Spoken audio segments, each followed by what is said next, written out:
Bonsoir à tous et bienvenue dans cette nouvelle édition du magazine Hors les Murs qui porte sur l'avenir de nos églises. Alors nous avons choisi ce superbe décor de la nef des collèges des Bernardins au centre de Paris. Les Bernardins qui ont été, vous vous en souvenez, construits au XIIIe siècle. Et puis à la Révolution, c'est devenu tour à tour une prison, une carrière de pierre, et puis une caserne de pompiers.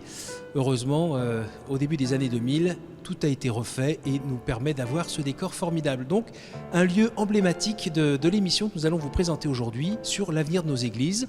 À travers les reportages et avec nos différents invités, nous allons réfléchir un petit peu à la façon dont on peut vivre avec ces 42 000 chapelles et églises qui émaillent notre territoire.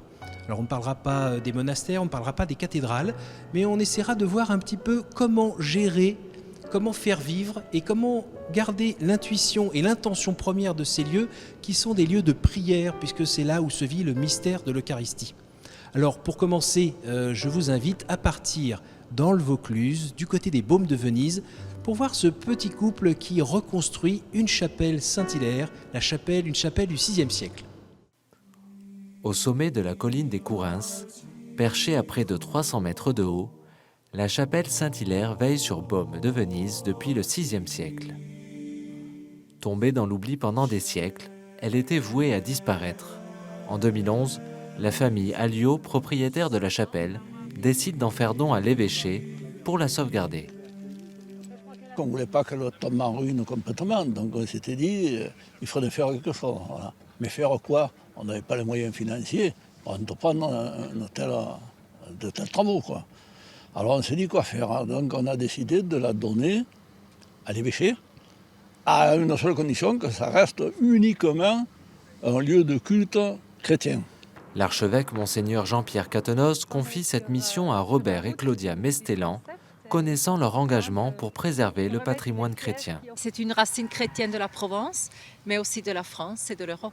Et c'est très important de vivre à une plante qui ne vit pas de ses racines, elle meurt.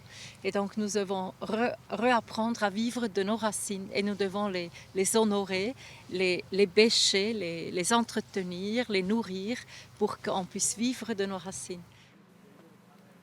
Il fonde avec l'archevêque l'association Sauvegarde de la chapelle Saint-Hilaire afin de mettre en place un projet de restauration complète.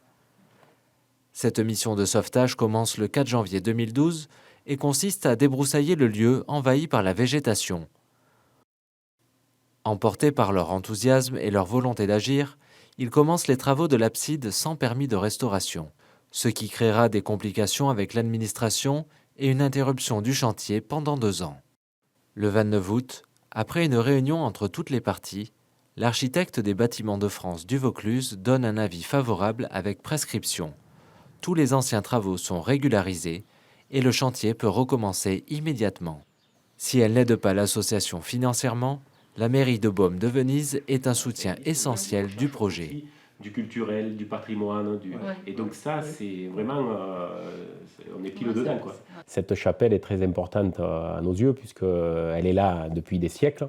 Et donc le fait que l'association de la chapelle Saint-Hilaire la restaure, améliore les abords, c'est une image qui est très importante pour la commune. La commune est un facilitateur, facilitateur au niveau des institutions qui nous gèrent, notamment au niveau urbanisme. Et là, on a été un soutien pour l'association pour pouvoir réaliser les travaux tels qu'ils étaient prévus au départ, pour que ces travaux aillent à leur terme. Voilà.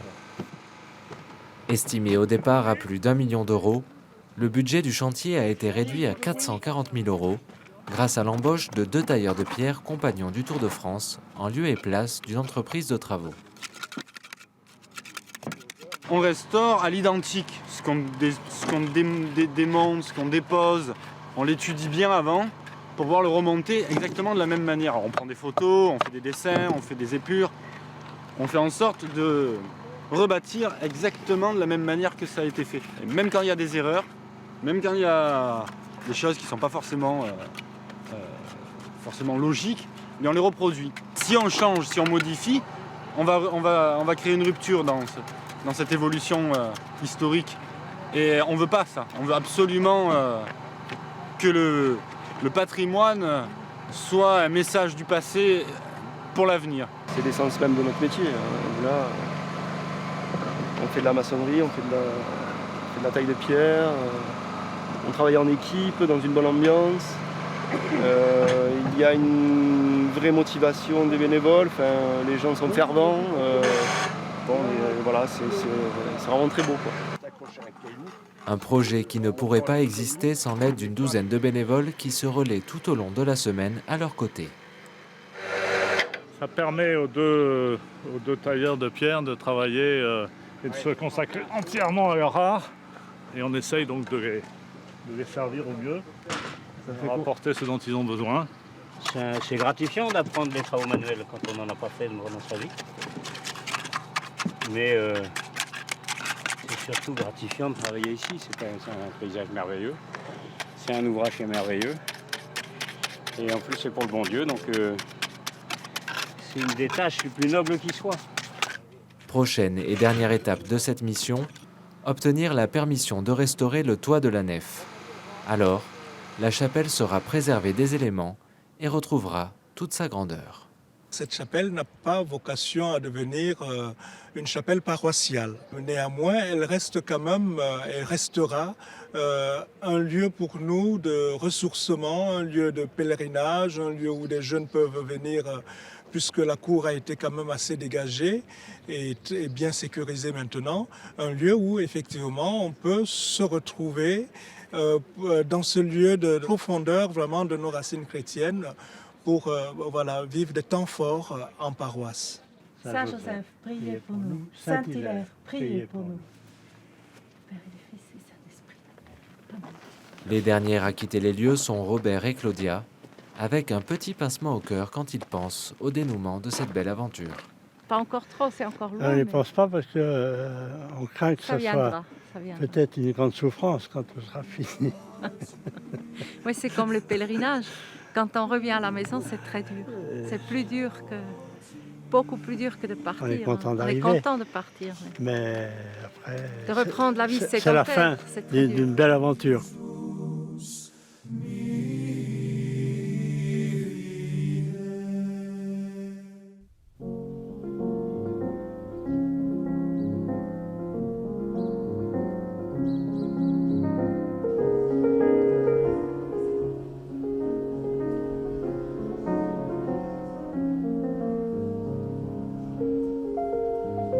Voilà, nous sommes de retour à Paris, au Bernardin, en présence de Édouard de Lamaze. Bonjour monsieur. Bonjour. Alors, vous êtes président de l'Observatoire du patrimoine religieux. Alors, première question, de quoi s'agit-il ? Alors, c'est un observatoire d'abord, donc ce n'est pas une association de défense, c'est vraiment une association qui a pour but de recenser le patrimoine religieux sur le plan patrimonial. Alors ici, nous sommes dans le cellier des Bernardins. Juste avant les travaux, la terre arrivait quasiment jusqu'au niveau du chapiteau. Est-ce que, globalement, quand on fait un état des lieux du patrimoine français, une bonne partie du patrimoine qui est dans cet état ou bien plutôt dans cet état actuel ? On n'arrivera pas à faire partout aussi bien, d'abord. Non, le patrimoine français n'est pas en bon état. Le patrimoine religieux français n'est pas en bon état. Il a besoin surtout d'entretien. Et on s'aperçoit qu'il y a là-dessus un manque de culture, puisque vous savez que ce patrimoine est pour sa grande majorité confié aux communes. Alors là, nous sommes effectivement sur 40 000 édifices, mais ces communes n'ont pas la culture de la préservation par le sens de l'entretien. Et on arrive au bout de 10 ans, 15 ans, 20 ans, dans une situation dramatique qu'on ne sait plus gérer, et on détruit de la sorte une vingtaine d'églises par an. D'accord. Alors vous dites, si on entretient, c'est comme une maison, il y a ça coûte moins cher que de remettre vraiment en état. Et ça permet d'éviter d'arriver au constat catastrophe que l'on voit malheureusement dans les délibérations des conseils municipaux, où le même jour, j'ai un exemple, ils se reconnaîtront, le même jour, le conseil municipal refuse 500 000 € de travaux, annonce la destruction de l'église, et vote 500 000 € de travaux urbains pour la commune. Question de priorité. Alors, on remarque quand même que les moyens des communes sont plutôt en baisse, année après année. Énormément. Le patrimoine, lui, il n'est pas en baisse, il est toujours là, et à la rigueur, ça augmente, puisque le temps continue à faire son travail. Donc comment réussir à mettre les deux ensemble? On comprend que les communes n'aient pas les moyens d'entretenir. Alors, par la sensibilisation. Alors, vous savez qu'il y a eu la loi Malraux, qui, avec les monuments historiques, qui ont apporté beaucoup d'aide de l'État pour la restauration de ce patrimoine exceptionnel monument historique. Mais là, on parle de l'autre patrimoine, celui qui n'est pas classé monument historique, qui est beaucoup plus immense, mais qui aussi est attaché à la culture française. Imaginez nos villes, nos campagnes et nos villages sans clocher. Ce fameux clocher, vous savez, qui a même fait la une d'une campagne présidentielle.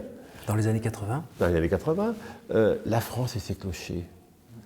C'est une question de préservation, de priorité, comme vous le dites, et il faut que chacun y soit sensibilisé. Alors, l'Observatoire recense tout ce patrimoine de manière à ce que d'abord les autorités de l'État le connaissent, parce qu'elles ne le connaissent pas toujours.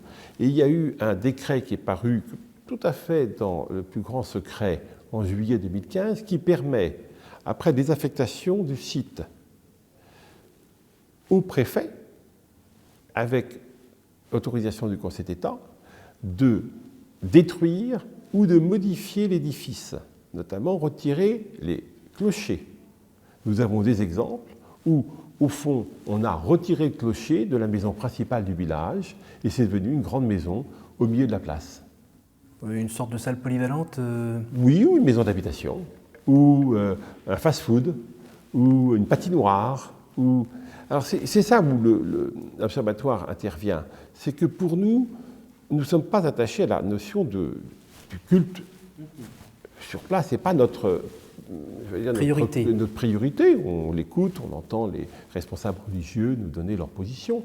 Mais nous, ce qui nous paraît important, c'est préserver cette expression de l'art, de cet art religieux. Imaginez l'Italie sans les souvenirs de son art religieux. Ça ne serait plus l'Italie. Eh bien la France, avec ses clochers, ses 36 000 communes, avec ses églises, ici et là, ses 42 000 édifices religieux communaux, a une marque, une identité qu'il faut préserver. Est-ce que vous sentez quand même une lassitude de la part des communes d'avoir à mettre la main à la poche, alors que, comme on le disait tout à l'heure, ils ont peut-être d'autres priorités? Le phénomène s'accélère malheureusement. On le voit bien, on était au début avec une quarantaine de bâtiments qui étaient soit détruits, soit vendus, et le phénomène s'accélère. Donc c'est ça qui nous inquiète. C'est pour ça qu'on le recense, pour sensibiliser, comme je vous dis, les autorités de l'État, pour que quand le permis de démolir ou le permis de modification intervient, que les autorités de l'État se rendent compte qu'ils sont en train de détruire notre témoignage du passé. Dernière question, est-ce que vous avez une solution financière pour sortir un petit peu de... Alors il faut regarder ce qui se passe autour, et il faut traiter un peu différemment les édifices qui appartiennent à l'État, les édifices qui sont dans les milieux fermés comme les hôpitaux, les lycées, les collèges. Nous préconisons à l'OPR notamment, on a eu l'occasion d'en parler avec le ministère de la Culture, la visite payante. Mais ce n'est pas en dehors de la période du culte, bien entendu, et pas pendant le moment du culte. Mais si l'édifice a un intérêt touristique, artistique, c'est tout à fait bien normal qu'il y ait une participation du public. C'est ça qu'on veut absolument faire naître. Sensibiliser le public pour que les autorités communales y trouvent, eux, un intérêt et prennent le relais. Maintenant, je vous invite à aller faire un tour un petit peu plus loin du côté du Havre, parce qu'avoir des églises qui sont rétablies, c'est bien, mais des églises qui ont gardé aussi à l'intérieur leur mobilier, c'est quand même mieux. C'est en se promenant dans les rues du Havre que Ève et Maude ont découvert un trésor. En septembre, ces étudiantes à Sciences Po ont en effet décidé de partir à la recherche d'une œuvre d'art détériorée pour la restaurer en faisant appel à des mécènes. En France, de nombreuses pièces de maîtres oubliées prennent la poussière ou l'humidité dans des mairies, des châteaux ou des églises. C'est ce type d'édifice historique que les jeunes filles ont ciblé dans leurs recherches. Ouais, c'est vrai qu'ici on s'est pas mal promené dans toutes les rues du Havre pour donc déjà trouver toutes les petites églises, tous les petits musées qui pourraient présenter un intérêt. À la recherche d'une œuvre qu'on pourrait restaurer. Ouais. Et c'est sur donc l'église Saint-François qui est par là-bas qu'on a trouvé l'œuvre qui nous intéressait. Dans leurs recherches, Ève et Maud ont découvert plusieurs œuvres et un comité de restaurateurs les a aidés à en sélectionner une particulièrement intéressante. On est rentré, on a fait le tour des différentes chapelles de l'église et on est finalement tombé devant donc, cette Vierge au rosaire qui a capté notre attention, notamment par les couleurs très vives des personnages et les traits très délicats de cette Vierge qui tend donc un rosaire à l'empereur Maximilien Ier d'Allemagne et à Saint-Dominique. Propriété de la municipalité, ce tableau est classé au titre des monuments historiques. Il s'agit d'une huile sur toile d'un auteur inconnu datant du XVIIe siècle. Si on regarde le regard des différents personnages qui sont situés en bas du tableau, ils regardent tous la Vierge et le ciel de façon assez émerveillée. Malheureusement, le temps a fait son œuvre et la toile est déformée et rongée par endroits, notamment à cause de l'humidité. Les jeunes filles ont donc initié une campagne de crowdfunding pour sauver ce tableau. Leur démarche n'est pas guidée par des convictions religieuses, mais par un attachement au patrimoine français. J'ai choisi de faire ce projet parce que je suis française, mais j'ai grandi à l'étranger, j'ai grandi en Chine. Et donc pour moi, c'est une façon de me réapproprier le patrimoine français et de jouer un rôle actif afin de le préserver. Parce que je pense que c'est à nous aussi, les jeunes, de préserver le patrimoine français qui est le nôtre pour que nous-mêmes et les générations à suivre puissent en profiter. Le projet de Ève et Maud s'inscrit dans la campagne « Le plus grand musée de France », une initiative de la sauvegarde de l'art français. L'association mobilise des étudiants, en partenariat avec Sciences Po, qui repèrent des œuvres et lèvent des fonds pour les restaurer. Nous sommes au siège, à Paris. C'est plus facile de demander 10 000 euros, pour parler chiffres, pour sauver une œuvre d'art, que 100 000 euros pour sauver un clocher. Mais quand on a commencé par sauver l'œuvre d'art qui est dans l'église, bien forcément, on a envie ensuite de sauver le toit qui l'abrite. Enfin, c'est du moins ce que j'espère. Donc c'était ça l'idée, c'était de sauver les œuvres d'art dans les églises. Et nous avons eu, je dois dire, un peu de chance, en appelant ça, ce qui est vrai, le plus grand musée de France. Parce que si vous prenez l'ensemble des œuvres d'art qui sont contenues dans nos églises, c'est incontestablement le plus grand musée de France. Initiée en 2013, la campagne « Le plus grand musée de France » a déjà permis de lever 300 000 euros pour la restauration de plus de 40 œuvres. De leur côté, Ève et Maud devront trouver 20 000 euros pour sauver la Vierge au rosaire. Nous nous retrouvons devant les Bernardins avec Marc Huinen. Bonjour monsieur. Bonjour. Vous êtes venu de Belgique pour participer à ce colloque. Oui. Alors, on vient de le voir là tout au long de l'émission, avoir des églises qui tiennent debout, c'est bien. Avoir des églises avec dedans du mobilier, c'est important aussi. Et puis des gens qui nous expliquent de quoi il s'agit aussi. Mais est-ce qu'il ne faut pas tout simplement que les églises soient plus souvent ouvertes? C'est un peu le combat que vous menez depuis une dizaine d'années, c'est bien ça? Depuis 10 ans, oui. Nous avons commencé en 2007 et cette année-ci, donc, nous allons fêter notre 10e anniversaire avec de grands événements. Mais c'est effectivement ça. Disons que c'est une frustration de se trouver devant une porte fermée. On le constate chaque fois d'ailleurs qu'on est en voyage, etc., qu'on se promène, qu'on voit une belle église, etc. On veut rentrer, c'est fermé. Disons que c'est un peu désolant. Disons que la pratique religieuse a changé et les gens, en fait, ont un besoin de sacré et pas nécessairement, et ne l'appliquent pas nécessairement en assistant à un office religieux. Et c'est aussi très fort présent chez les jeunes. Et donc, en ouvrant l'édifice, on voit que régulièrement, il y a des visiteurs qui viennent s'installer, qui vont s'asseoir, qui ne viennent pas nécessairement plus comme avant, où on venait visiter l'église pour le patrimoine. Maintenant, c'est vraiment comme un lieu de repos, un lieu où on réfléchit et où la réflexion, c'est comme une prière. Alors, quand même, quand on parle d'églises ouvertes, on est obligé de dire pourquoi elles étaient fermées avant aussi. C'est-à-dire, il y a cette histoire de risque de cambriolage qui a beaucoup fait peur et qui fait encore peur aujourd'hui. Et puis, il n'y a personne pour aussi accueillir. Ça n'est pas grave. Disons qu'en Angleterre, ils ont une très grande... donc, il y a longtemps qu'ils ont commencé les églises ouvertes. C'est très organisé. Il y a une société d'assurance qui gère en fait l'ensemble des édifices anglicans et qui dit que les édifices religieux qui sont ouverts sont moins souvent donc les victimes de vols ou des prédations. Alors, une dernière question. Est-ce que vous ouvrez l'église pour pouvoir y prier ou bien juste pour pouvoir la visiter? Voilà, il y a eu une étude en Allemagne qui a été faite il y a 25 ans Et disons qu'à l'époque, comme la pratique religieuse était quand même plus importante, la plupart des visiteurs qu'on interrogeait, c'était pour le patrimoine, pour la visiter. On a refait ça il y a 3 ans et plus de la moitié y viennent pour prier. Donc la raison qu'on a donnée, c'est parce qu'effectivement, la pratique avait changé et que maintenant, on avait besoin d'un espace pour se retrouver, pour se ressourcer, et l'église est très bien faite pour ça.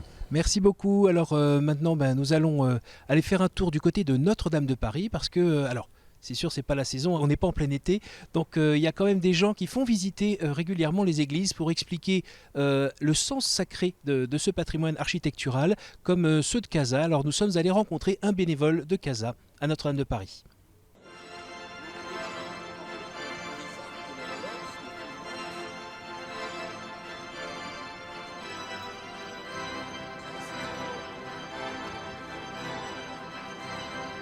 Casa, ça signifie communauté d'accueil dans les sites artistiques.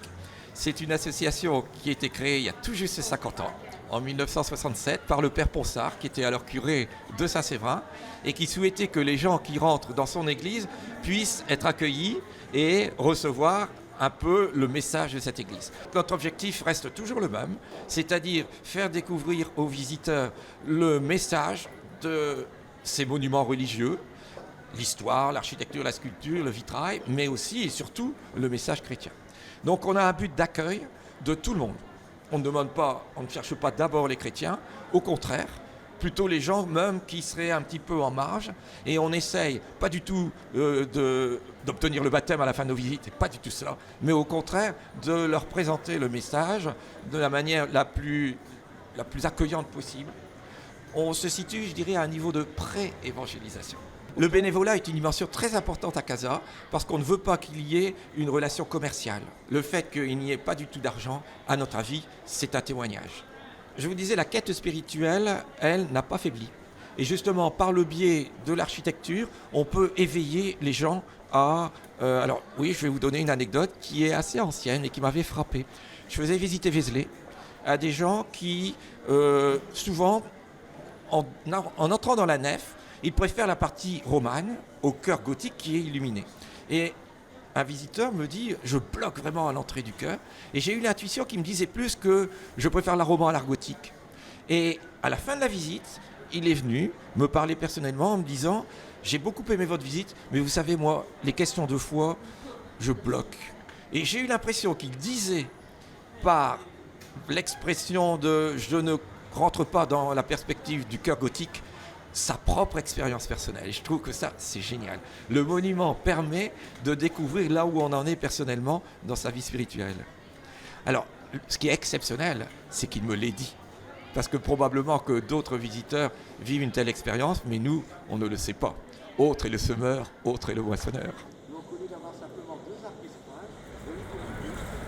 Faire connaître les églises comme des joyaux d'art sacré, mais aussi comme des lieux de culte vivants, eh bien, c'est le défi que mènent les fraternités monastiques de Jérusalem, loin d'ici, en Bourgogne, du côté de Vézelay. Vézelay, petite commune de Bourgogne de 450 habitants, attire chaque année près d'1 million de visiteurs. Nichée sur la colline éternelle, la basilique Sainte-Marie-Madeleine, dont les origines remontent au IXe siècle, est le point d'orgue de la visite. Implantée à Vézelay depuis 1993, les moines et moniales des fraternités monastiques de Jérusalem sont les gardiens de la basilique. Sœur Gabrielle guide les visiteurs depuis 16 ans et demi. Vous voyez que là, c'est vraiment Jésus qui ouvre les mains pour accueillir et pour conduire, en vérité. Il me semble que ce qui est important, c'est d'allier peut-être 2 dimensions. La première, bien sûr, c'est la dimension des pierres. Donc bien sûr, on va parler d'architecture, mais aussi de faire bien comprendre que cette architecture, on est dans une église, donc elle est au service d'une théologie, la théologie chrétienne, voilà, donc ces pierres, elles nous parlent de Dieu. Si on va tout de suite au théologique, au spirituel, bien sûr, on va pouvoir dire de belles choses, mais en même temps, on aura perdu le fait que c'est fait de main d'homme, avec des artisans qui ont travaillé, voilà, qui ont fait ça de cette manière-là. Puis en même temps, si on en reste seulement à l'architecture, bien sûr, on va perdre tout ce pourquoi il fait ce lieu, c'est-à-dire nous conduire à Dieu. Être conduit à Dieu, C'est précisément ce qu'a ressenti Marielle en pèlerinage avec d'autres chefs d'établissements catholiques des diocèses de Bourges et d'Orléans. Nous redécouvrons les pierres autrement. Dieu nous dit des choses derrière qui ne sont pas prévues parce que nous dit la sœur, mais qui rejoignent notre connaissance de la parole de Dieu, tel épisode de notre vie, les personnes que nous portons aujourd'hui dans notre cœur, les pierres, les images, la beauté, nous portent un message porté par Vézelay, mais aussi Dieu vient nous rejoindre chacun personnellement.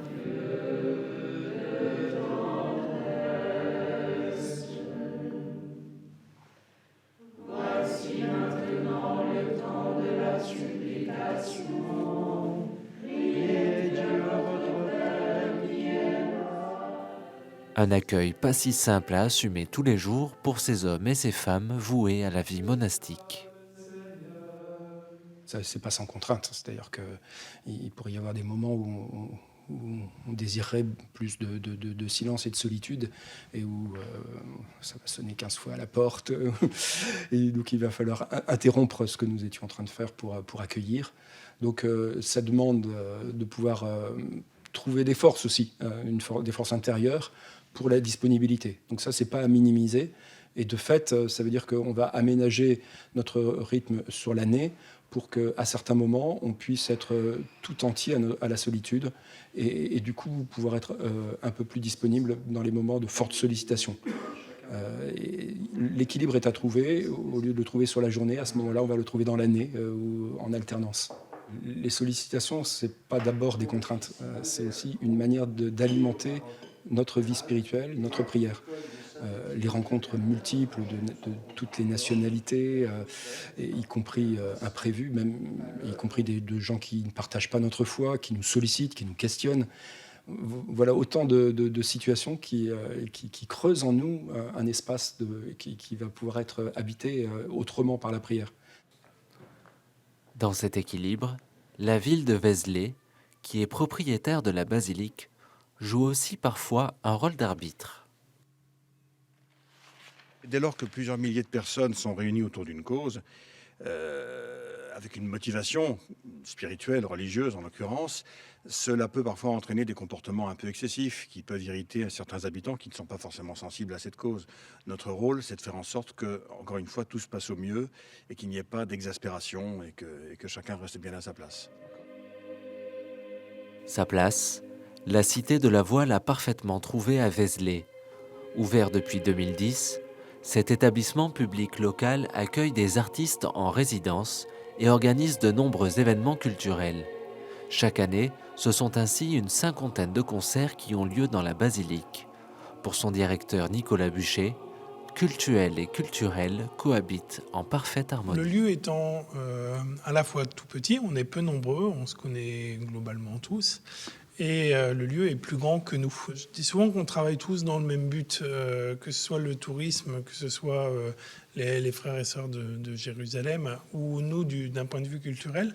Le but du jeu, c'est d'accueillir de manière très différente, mais d'une manière globalement commune, les touristes, les pèlerins, et les gens qui veulent venir visiter Vézelay. On ne partage pas la basilique, déjà on est très heureux d'y être et on s'entend très bien là-dessus avec les affectataires et donc avec les fraternités monastiques de Jérusalem, parce que je pense qu'il y a un grand respect mutuel entre nous. La basilique, c'est avant tout un lieu de culte et c'est avant tout un monument historique incroyable. Après, nous, on est heureux d'être autorisés à pouvoir y faire des concerts de temps en temps et le public, je pense, est heureux d'y recevoir de la musique également, parce que c'est aussi pour ça que ces bâtiments ont été construits. C'est des bâtiments qui sonnent extrêmement bien. C'est cette volonté d'un accueil inconditionnel qui fait de Vézelay ce lieu si particulier. D'ici quelques semaines, le flux de visiteurs et de pèlerins recommencera à animer les rues, sans jamais venir troubler le calme de la colline éternelle. Nous nous retrouvons avec Denis Tillinac. Bonjour monsieur. Bonjour. Alors vous êtes écrivain, catholique, on vous connaît comme auteur qui aime vraiment la France, notamment le patrimoine français et nos églises. Donc merci d'être présent avec nous dans cette belle nef des Bernardins. On est vraiment gâtés. On vient de voir un reportage sur Vézelay où on voyait cohabiter les moines, on voit cohabiter aussi la mairie qui est content de pouvoir utiliser de temps en temps cet espace pour des expositions, les touristes qui peuvent venir. Tout ce monde-là a l'air de bien s'entendre. Est-ce que pour vous, c'est un peu la vision qu'on peut avoir de l'avenir des bâtiments, des églises chrétiennes où ça serait des espaces partagés? Je ne suis pas très optimiste. Vous savez, je vis dans la campagne, ce qu'on appelle cette ruralité qui agonise. Et la semaine dernière, dimanche dernier, à la messe d'une des 10 églises du plateau, la seule ouverte, parce que les autres sont fermées ou elles ouvrent une fois ou deux par an pour des obsèques, on était une petite quinzaine. Bon, alors c'est un effet de la déchristianisation en profondeur, si on va au fond des choses. C'est aussi un effet de la déshérence démographique de nos campagnes. Alors il est évident que je constate sans plaisir que nos églises sont en train de devenir un élément du patrimoine architectural parmi d'autres, avec une dimension de touristisation qui me fait pas plaisir. Alors bon, après tout, qu'une municipalité organise un concert, une expo de peinture, c'est un moindre mal, mais bon, s'il n'y a plus la lampe rouge du Saint-Sacrement, il manque quelque chose d'essentiel et je suis quand même très inquiet. Alors je sais bien qu'il y a des problèmes de fond, des problèmes financiers qui se posent. Bon, l'État est propriétaire juridique sur le plan du droit de nos églises, mais enfin elles appartiennent aux fidèles. Donc les fidèles sont trop peu nombreux, sauf dans les grandes villes où le problème est différent, mais même dans les grandes villes, j'entends dire qu'à Paris, des églises se revendent à des gens qui en font des lieux d'animation. Ça m'attriste quand même, c'est le symptôme du bout d'un désenchantement. Ces lieux, les églises, étaient quand même un espace sacré où même les gens peu croyants allaient baptiser leurs gosses, se faire enterrer un petit coup de goupillon avant les obsèques, marier leur fille, même si elle avait déniaisé tous les gars du canton, c'était pas grave. Il se passait toujours quelque chose. Il y a quand même une tendance depuis plusieurs dizaines d'années quand même de ce retour à l'attention au patrimoine sacré. Alors, est-ce qu'on est dans la sacralisation du patrimoine ou la patrimonialisation du sacré? Oui, on est dans la patrimonialisation évidemment de nos églises. Je le disais, elles sont en train de devenir au mieux des espaces culturels. Et ça ne me plaît pas, elles ne sont pas. Oui, mais est-ce qu'on peut aussi dire que c'est le sacré qu'on essaye de préserver un peu, notamment dans des civilisations qu'on dit postmodernes, où finalement on a coupé tout ça avec le progrès technique, pour vraiment schématiser. Est-ce que le sacré qu'il y a dans l'Église, c'est pas une manière un peu de retrouver l'ordo rerum On peut dire que si quelqu'un rentre dans une église, ne serait-ce que pour regarder des tableaux ou des vitraux ou des statues, on retisse un lien avec la mémoire à la fois esthétique et spirituelle de la France, de l'Europe, de la chrétienté. Bon, ça c'est quand on est de bonne humeur, on est optimiste. Quand on est théardien, mais alors quand on est pascalien, vous savez, les deux sont du Massif central comme moi, on se dit que tout de même, en 40 ans, un catholicisme populaire qui faisait vivre toutes ces églises est en train de disparaître et c'est triste. Alors qu'est-ce que vous avez envie de dire aux Français, aux décideurs, aux communes J'ai envie de dire aux fidèles. J'entends de plus en plus de gens dire que notre identité culturelle est menacée par la mondialisation, par les flux migratoires, elle est menacée partout. Et j'ai envie de leur dire, oui, elle est menacée dans ce qu'elle a de plus profond, mais depuis quand vous n'êtes pas allé à la messe? Voilà. J'ai envie déjà de dire ça aux turiféraires de l'identité, et puis que les chrétiens motivés, qui vivent dans leur paroisse, se mobilisent parce que c'est le plus noble de notre patrimoine esthético-spirituel. Moi, je ne veux pas qu'on vende les églises, je veux que les fidèles se mobilisent et puis avec un peu de bonne volonté, on doit pouvoir au moins les entretenir en attendant le moment où la foule des preux et des pieux reviendront peupler. On entend la vertu d'espérance qui nourrit. Alors voilà, c'est une vertu théologale, l'espérance, et je veux pas totalement y renoncer. Non, c'est très triste, c'est un symptôme. Tout est devenu culturel, et ça veut dire qu'il n'y a plus de culture. La culture spirituelle et esthétique infusée par l'Église catholique au long de 15 siècles, il ne faut pas qu'elle meure. On est dans un lieu cistercien absolument sublime. Bon, ils arrivent à le faire vivre justement en mélangeant du profane et quelque chose de plus sacré pour entretenir la mémoire du catholicisme. Entretenons la mémoire du catholicisme à l'intérieur de nos églises. Merci beaucoup pour cette invitation à retourner dans les églises, et puis je vous souhaite un bon retour en Corrèze. Merci. Merci beaucoup. La gestion de ce patrimoine ecclésial est une réalité que l'on retrouve dans différents pays d'Europe comme la Belgique. Nous nous sommes rendus dans le village de Givry, du côté de Mons, où les paroissiens et les membres de la fabrique d'église, conseil de gestion, ont attendu 2 ans et demi avant d'avoir un lieu de culte. Une ancienne supérette convertie en chapelle, où dimanche dernier a eu lieu la première messe mensuelle. Notre église Saint-Martin est fermée depuis 35 ans, suite à la stabilité d'abord de la tour qui a été réparée en 1988 à peu près, mais la nef est encore en travaux depuis lors.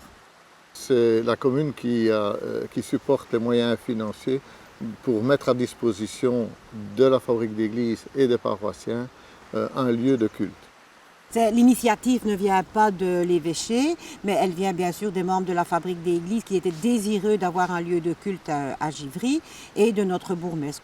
La chapelle ici qui est maintenant mise à notre disposition n'est pas en fait une finalité pour nous fabriciens parce que nous sommes toujours avec un dossier de l'église qui pour l'instant est fermé.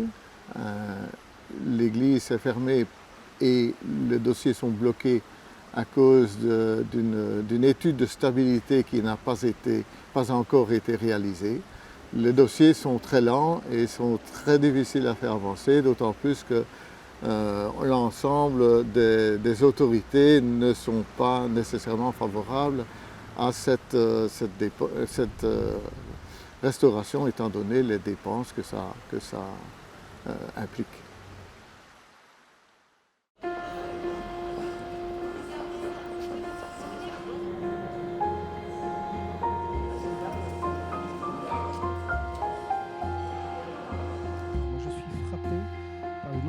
J'ai préparé quand même, parce que là vous êtes en train de frustrer une seconde, j'ai préparé, vous savez, un tout petit. Quand on parle de l'avenir des églises, on parle de la conservation du patrimoine bien sûr, mais aussi de la construction d'églises nouvelles dans des quartiers qui n'en avaient pas. Alors pour en parler, nous nous retrouvons avec monsieur Jérôme Tholot. Bonjour monsieur. Bonjour. Donc vous êtes le nouveau directeur général des chantiers Oui. du Cardinal.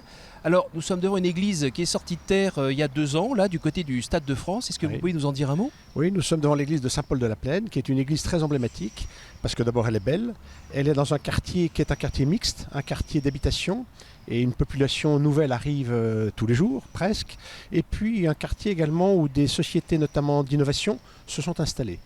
Donc c'est une église qui pour nous est extrêmement importante. Alors nous allons reparler un petit peu dans quelques minutes de ces nouvelles églises, mais juste avant, je vous invite à regarder un reportage.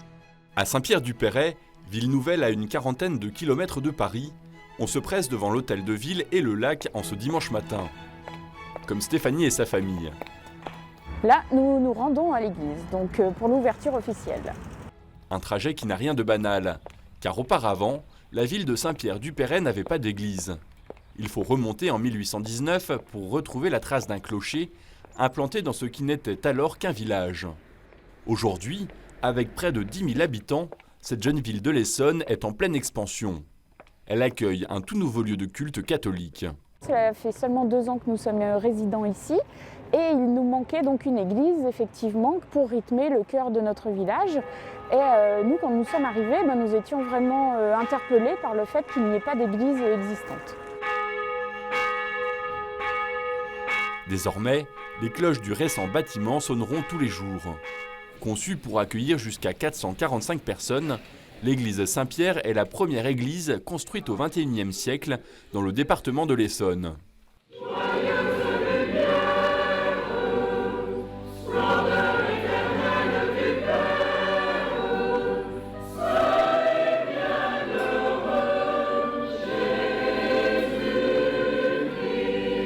Alors que dans les campagnes françaises, certaines églises sont désertées, reconverties et même parfois démolies, cet édifice sorti de terre en 2015 suscite un vif intérêt.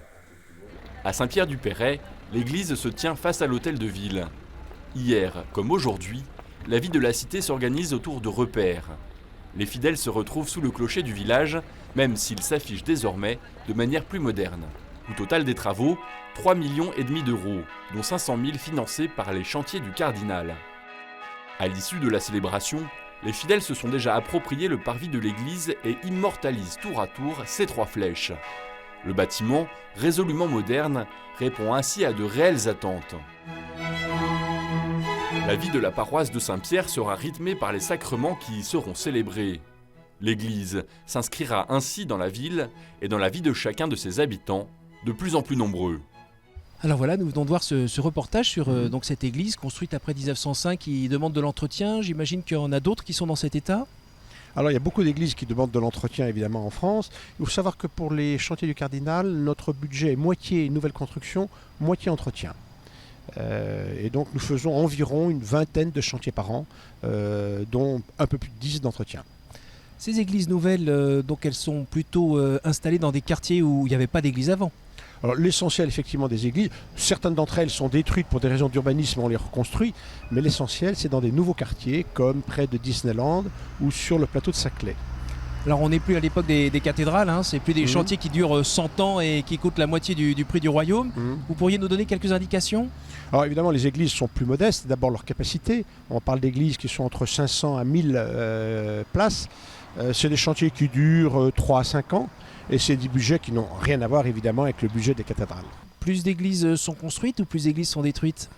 Je crois que plus d'églises sont construites sur le territoire français. On dit qu'une vingtaine d'églises sont détruites à peu près chaque année et je pense qu'on en construit plus en France. Et de votre côté, vous en construisez à peu près ? Alors nous participons depuis quelques années, depuis 4 ou 5 ans, nous avons 11 projets de construction d'églises. Depuis 1931, qui est la date donc de la création des chantiers du cardinal, nous avons participé à environ 300 projets de nouvelles églises. D'accord, merci beaucoup Monsieur Tolo pour ces indications. Maintenant nous allons retourner au Bernardin pour retrouver Monseigneur Jacques Habert, évêque de Sées, qui a présidé à toute cette journée de colloque sur l'avenir de nos églises.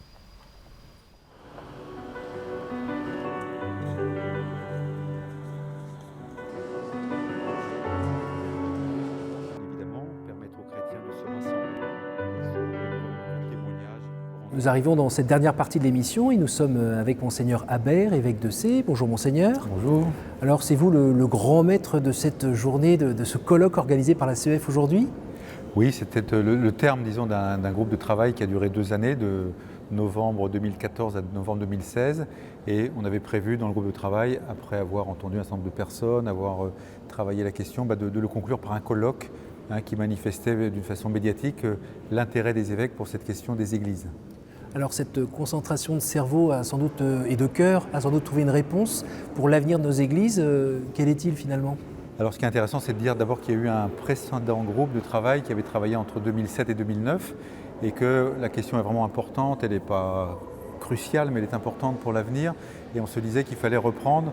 Le groupe précédent avait beaucoup travaillé la question de la désaffectation, de l'ouverture des églises. Là c'était plutôt l'utilisation bien sûr cultuelle de nos églises. Alors comment élargir au-delà de la simple célébration de l'Eucharistie, qui est évidemment centrale pour nous, mais aussi la prière du chapelet, l'adoration, la Lectio Divina, et puis comment faire que nos églises soient aussi des lieux ouverts, des lieux où le pèlerin, le touriste, le curieux, eh bien, s'y sentent accueillis, s'y sentent respectés, et à travers l'accueil qu'il y reçoit, eh bien, puisse peut-être faire une expérience qui le conduira vers Dieu. Alors on en a parlé avec des invités tout au long de cette émission. Ouvrir les églises, oui, mais il y a besoin de personnes pour les accueillir, et puis on a souvent peur des cambriolages aussi. Voilà, il y a 2 aspects. Il y a un aspect effectivement de formation, de disponibilité bien sûr des personnes, et puis aussi d'une signalétique. Hélas aujourd'hui, parfois des gens se sont devant un vitrail et demandent qui est la dame sur le vitrail, c'est la Vierge Marie, mais ce n'est plus très évident.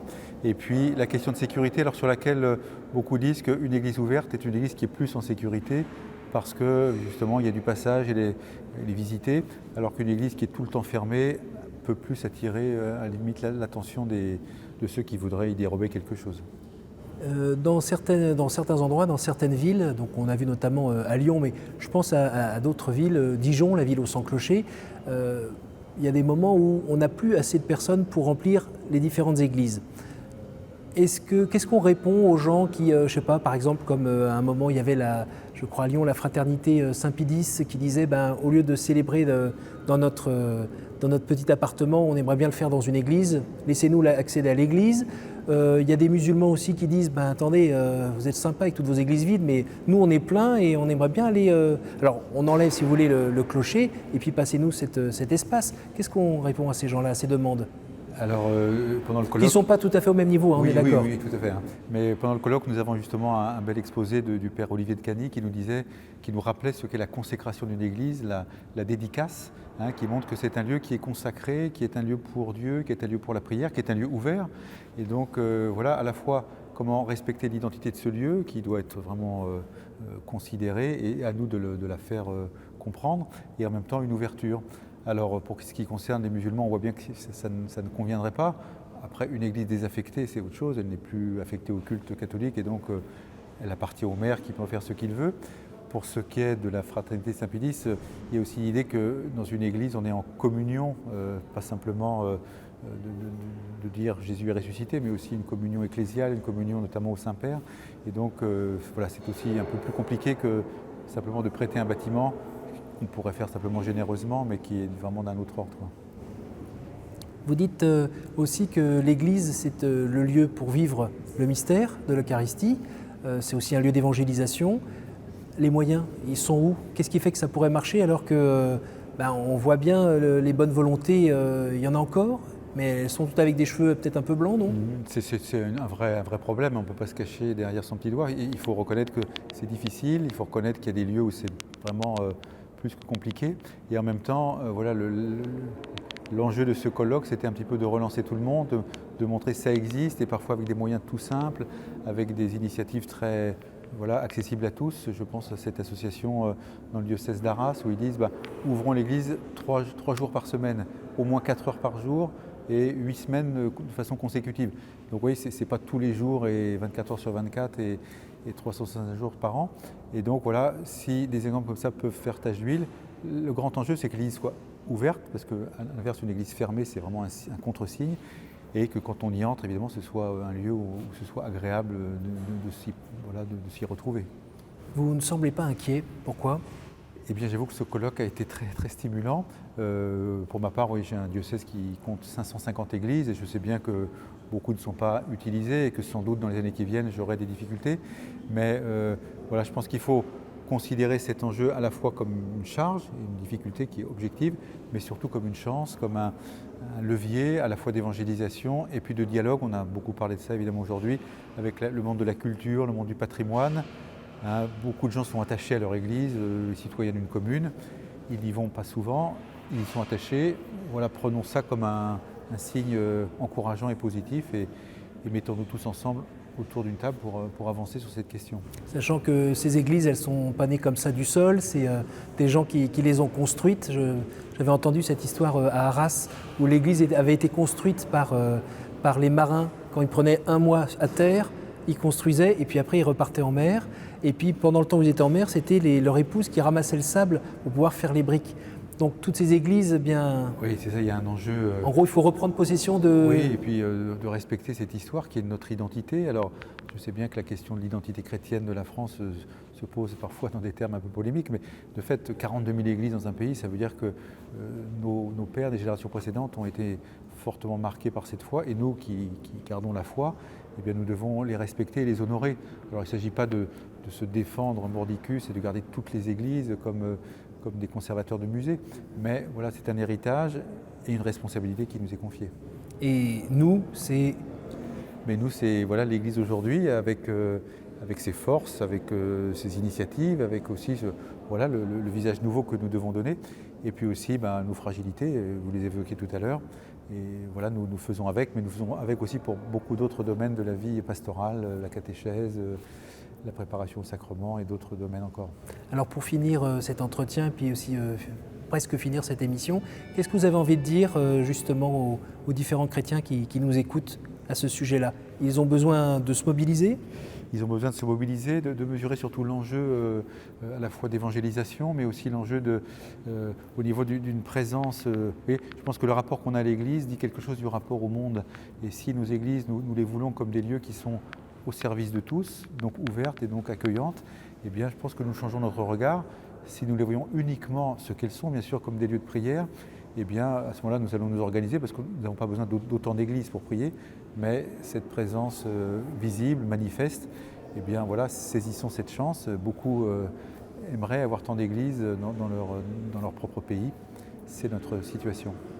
Merci beaucoup, Monseigneur. Merci. Et puis bon retour dans votre diocèse de C. Merci.